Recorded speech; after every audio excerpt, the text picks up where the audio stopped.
Un dernier exemple de saisine des CAP avec un cas un petit peu compliqué. Donc pour saisir la CAP en rappel, vous allez dans l'onglet Instance, CAP, Nouvelle saisine. À ce moment-là, vous avez la liste des saisines que vous avez déjà effectuées pour la séance sélectionnée.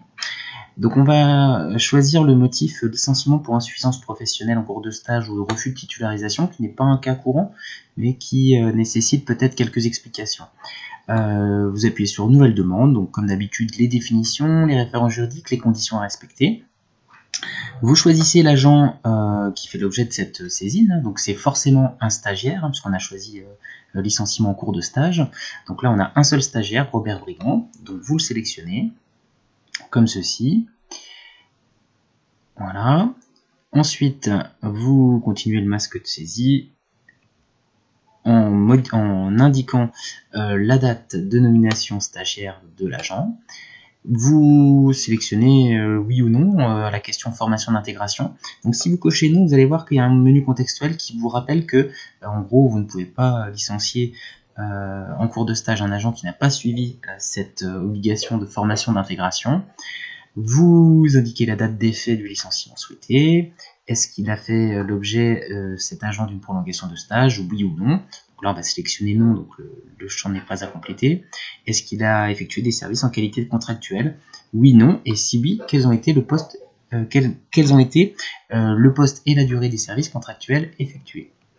Donc si vous sélectionnez cet élément-là, vous indiquez les explications et ensuite le motif vraiment de la saisine. Vous pouvez choisir un ou plusieurs de ces trois motifs, des motifs tenant à l'inaptitude professionnelle de l'agent, donc on va dire plutôt les savoir-faire, éventuellement les motifs tenant à l'inaptitude relationnelle, donc le savoir-être de l'agent, et éventuellement d'autres motifs.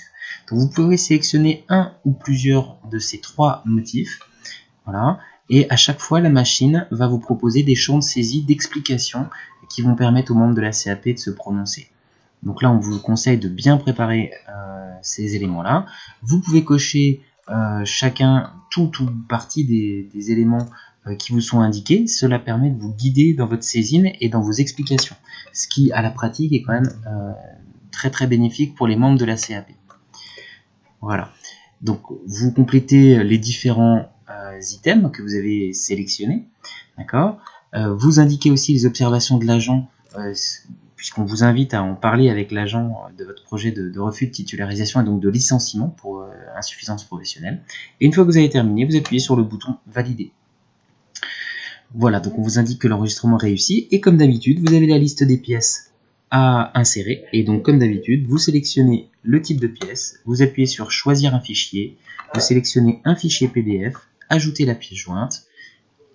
Voilà, donc pour chacun des items, on vous conseille, sauf cas exceptionnel, de compléter et d'insérer tous les types de documents qui sont indiqués dans le masque de saisie, comme ceci.